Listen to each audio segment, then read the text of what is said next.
Shaq ultimately said he would rank Jordan as the GOAT.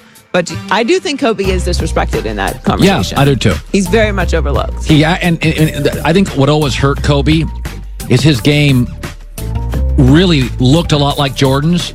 I mean, when he broke into the league, he even talked a little bit like Jordan. He sounded like him.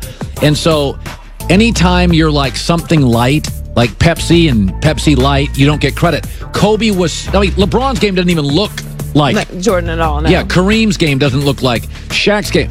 Kobe's game looked a lot like Michael, and so there is this natural, well, I've seen Kobe's game, and somebody did it better. So they've always dinged Kobe for that. I've always argued the two things Kobe did better than Michael Jordan. He had better range on his jumper. Everybody knows that.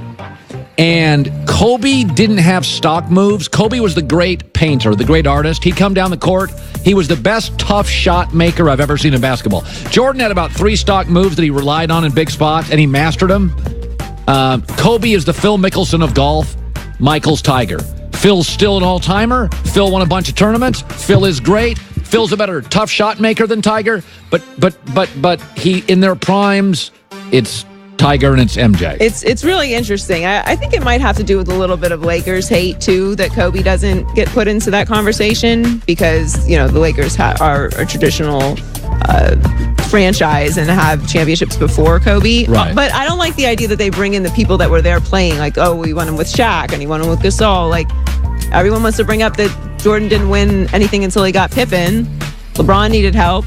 So it is very interesting how Kobe just gets overlooked in that conversation, especially when you start going down the stats that Kobe put up. And it's remarkable because he's a Laker. You'd get if he was like a Charlotte Hornet. Right. You'd be like, well, very rarely is a Dallas Cowboy, a Pittsburgh Steeler, or a Los Angeles Laker, or a New York Yankee overlooked in a greatest debate. Yeah, but I weirdly think that plays a factor into it because most of the country hates the Lakers.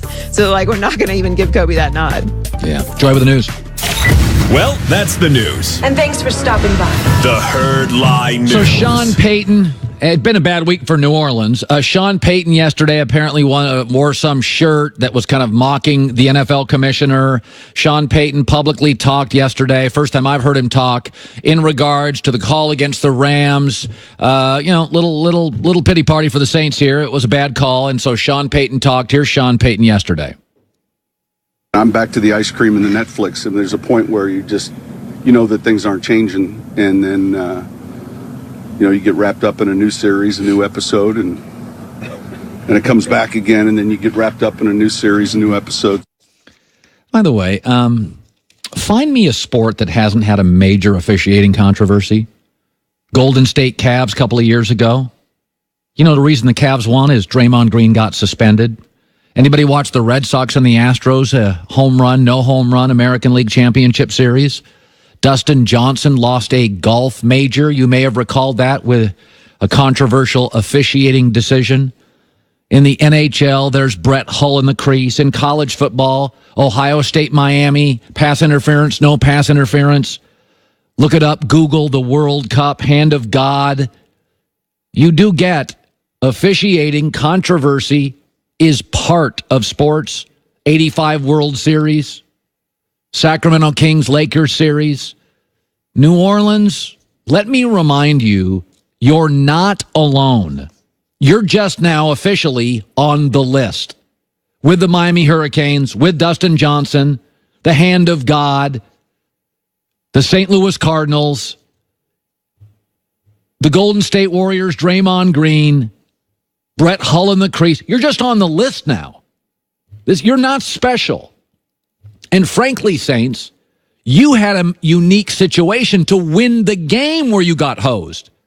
You couldn't stop the Rams when they got the ball, and then you got the ball first in overtime and couldn't do anything with it. In a lot of these instances, the final call is fatal. The final call here was not a fatal call. That did not lose the game. It just made it harder to win the game. But in many instances, Dustin Johnson, it's over. And no makeup time. Hand of God, goal, look it up. So in the pity party for New Orleans now, you're not even in the main room. You're not even on the VIP list.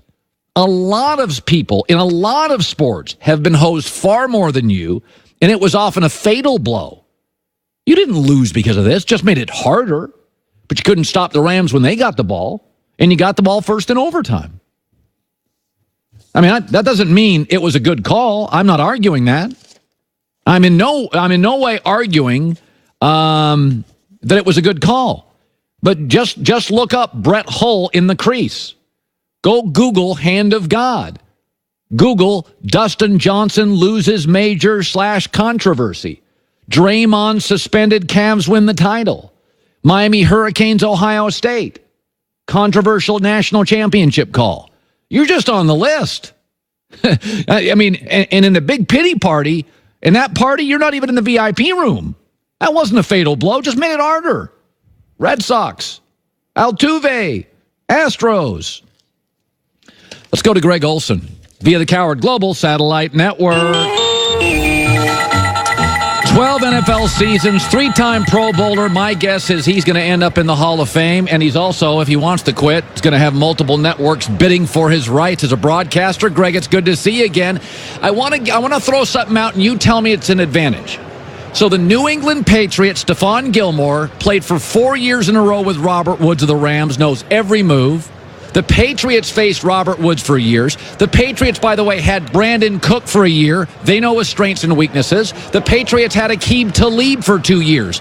Is it an advantage for the Patriots that they know key members of the Rams personnel? Yeah, I think to a degree. I think especially a team like New England, right, who is so interested in turning over every stone, gaining every advantage possible. They think of every single scenario. Yeah, they know if Robert Woods struggles with press versus off. They know what routes he struggles getting in and out of breaks. They know the intricacies. They saw him every day in practice. Their coaches knew what he struggled with, what he couldn't do. Brandon Cooks, I'm saying. So, they understand what these guys can and can't do better than almost anyone. Playing against Robert Woods up in Buffalo, they can see what he does. I think there is something to that. Now, again, it's a different scheme. Sean McVay is going to have his counter to that, right? They're going to have their counter to Belichick taking away, what LA is going to do. So I think that chess match is interesting, but I don't think there's anyone better at isolating your weaknesses and exploiting them more than Belichick and just generally the Patriots. You were at a Super Bowl, and in the Super Bowl, the first one, I have Russell Wilson on next hour. He went to 2, his first one. Is the week of practice and the extra week and the relatives and the tickets, was it hard? Was it a different week? It's definitely a different, it's really a different 2 weeks. You do a whole week of practice on the front end back at your facility back home. Then we traveled on Sunday, had a practice Monday, and then went through another entire prep week. It almost was too much practice, too much downtime, too much meetings. You kind of overthink it. We're so routine oriented, Colin, in the NFL, where every Wednesday is a Wednesday, every Thursday is a Thursday, and we just clip off week after week after week. And when you're rolling, you don't want the bye. Well, we were rolling off the NFC Championship. We just put up 45-plus points against the Cardinals, one of the top teams in the league that year, and got a bye that we didn't, in essence, had an extra week. And, it hurt us. We really peaked 2 weeks too early, and offensively we just really played poorly. And I think we didn't do a great job handling the changes that Super Bowl build-up led to. And as a result, we squandered a really promising opportunity.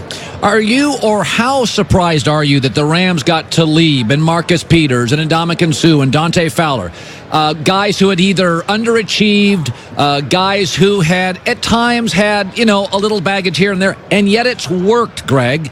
As you watch the Rams from afar, were you kind of surprised they were able to take a young quarterback, a young coach, superstar running back, free agent trade guy with a little baggage, and it all kind of worked? It surprised you?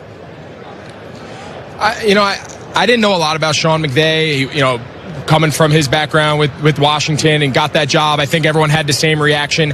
I just don't think anyone who watches closely, someone who follows the game, I don't think it took long to realize there was something unique about him. There was something, and I'm not talking about his play design and scheme. I think when you hear him talk, I interacted with him a little bit last year when I ran into him at NFL Honors, and you can be around him for a couple minutes, and he just has a very unique kind of charisma that comes across. And again, let's not forget, here's a young guy that's being questioned. It'd be very easy for him getting in this job to be very insecure, surround himself with his people. And who does he hire? He hires Wade Phillips. He hires a guy that if he gets off to a really bad start out there, coming off a terrible couple years with Jeff Fisher, if he gets off to a similar start, that's the interim coach in waiting on your staff. He was confident in himself, saying, listen, I don't have all the answers. I can deliver a message. I can run an offense, but I'm going to get an associate head coach, in essence, to run the defense and someone that I can lean on. I think that move sums up what is in a very selfish and a very uncomfortable NFL world that we create. Sean McVay was so confident in himself, he was not threatened by anybody. By the way, how do players look at Brady, not just his longevity, but the fact that he's done something which is generally not cool? He's taken pay cuts. He's done it like Tim Duncan. I mean, he's going to sign another extension. He's going to probably make about $15 million a year, which makes him the 28th highest paid quarterback. Are there a few guys in the league that look at Brady and think, okay, enough is enough. You're killing us here in the free agent market? I'm sure there are, and I think he's learned a long time ago that striking while it's hot and maximizing your pay is not always in your best interest. Sustained success, both individually and as a team, that's the true ticket, right? That's the true path towards making a lot of money, being the best player of all time. There's a lot that goes into it in today's world with the quarterbacks around the league taking up as big a percentage of the cap that they are. You got guys making $30+ million a year on a $160 million cap. There's only so much now to go around you, and I think he's understood that for a long time. He has a unique situation, obviously, with his ability to generate income in other areas, but winning has been that's the backbone of his career. He's not the yards, not the touchdowns. Winning is what he's known as. And I think he would take that over every other, recognition, every other record that you could throw out there. Okay, you've played 12 years. You've had some injuries. How shocked are you? And I know tight end's a much more physically imposing position, more daunting than a quarterback. But are you kind of shocked that Brady against the Chargers, that's as good as I've ever seen him play? Like, you ever just go, is it the kale pajamas? I mean, are you kind of amazed by it? It is. I mean, listen, he has really devoted his entire lifestyle to playing quarterback for a long time and at a high level in a very late stage of his life. And, to be talking about playing to his mid-40s, late 40s is almost unheard of. And it's not even so much that he's able to play, it's that he's able to lead his team to the Super Bowl and not just be a member, right? So we played Peyton Manning that year in the Super Bowl. He's Peyton Manning. He's an all-time great player. That defense and that circumstance is what, at least in the Super Bowl, beat us. Brady is still the number one factor preparing to play. And at his stage of his career, that's unheard of. It's truly remarkable. A lot of it's his preparation, his mindset, his training routine. It's a little different, but it works. It works with what he's asked to do. It works within the scheme of what he's asked to do. He's not going to run around. He's not looking to be a hero and get hit. He's going to just stand there and throw the ball. And as long as his arm works and his brain works, he's in good shape. Greg Olson, by the way, on behalf of Coca-Cola Consolidated, giving back to people. It's the Big Hearts Mini Cans program. Greg, you have always been great in the community. What's it about? It's our way of coming down. We're down in Atlanta. Coke's, background. Coca-Cola Consolidated back up in Charlotte. He's been a great partner of mine for the past 2 years. And we do a lot of work both locally and across the country with my foundation and other charity efforts. And the Big Hearts Mini Cans is just another way to recognize those people in the community who take a minute to give back to